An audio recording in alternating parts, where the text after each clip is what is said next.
Our administration has moved aggressively to secure our borders more. The United States must secure its borders. This is a basic responsibility of a sovereign nation.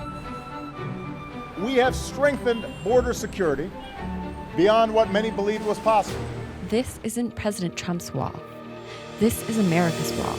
We're going to have strong, incredible borders. We're going to build a wall. It's going to be built. As President Trump looks to build an impenetrable wall, so far only prototypes have been built. For now, his administration has scaled back plans to lengthen the border and instead plans to focus on rebuilding existing barriers, starting in San Diego.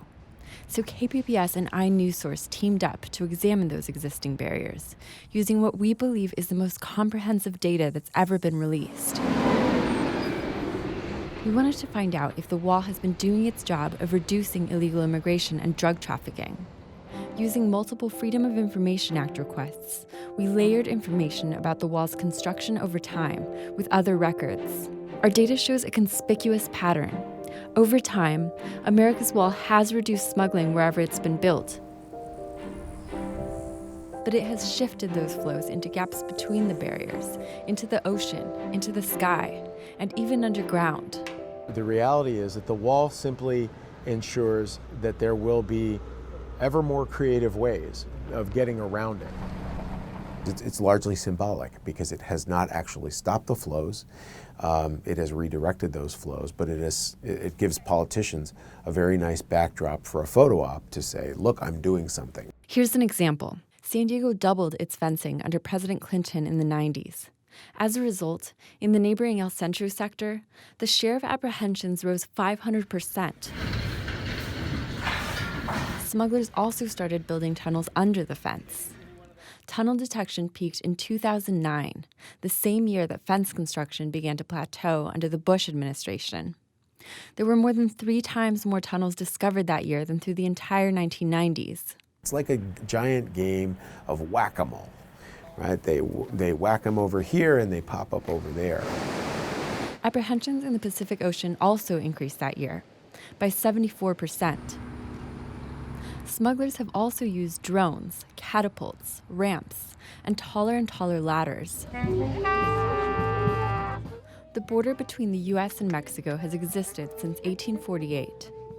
That's when the Treaty of Guadalupe Hidalgo ended the Mexican-American War. But for more than 100 years, the border existed only on paper, with the exception of some barbed wire to stop Mexican cattle from grazing on American crops. Today, the wall is made of different materials, all meant to do different things. For example, pedestrian fencing. Comprising about 400 miles of the border, it's meant to stop people from getting into the U.S. It will usually stop vehicles, too. Then there's what's called vehicle fencing. It stretches approximately 300 miles and is meant to stop cars from driving through. In all, there's 653 miles of fencing along the 2,000-mile border, and most of it is pretty new. About 97% of America's wall was built during the past 3 administrations. Most of that came after 2005, when the Department of Homeland Security acquired the authority to waive environmental laws for wall construction. It cost about $7 billion to build. Trump's wall is expected to cost upwards of $20 billion.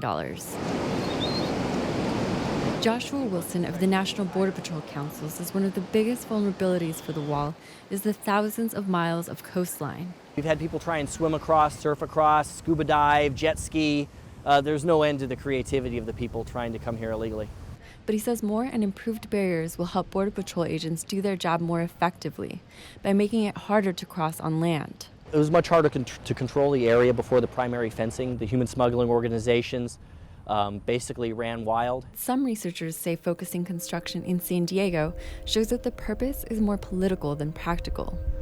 San Diego already has 2 fences, but it's the most populous part of the border, the most visible place to build a wall. Part of the allure of building in San Diego is that it is really the capital of the border. It's the largest city on the border. It's a place where a lot of people are going to take notice of this project. He says that unless the Trump administration can address the gaps in America's wall, the patterns in its history will likely repeat.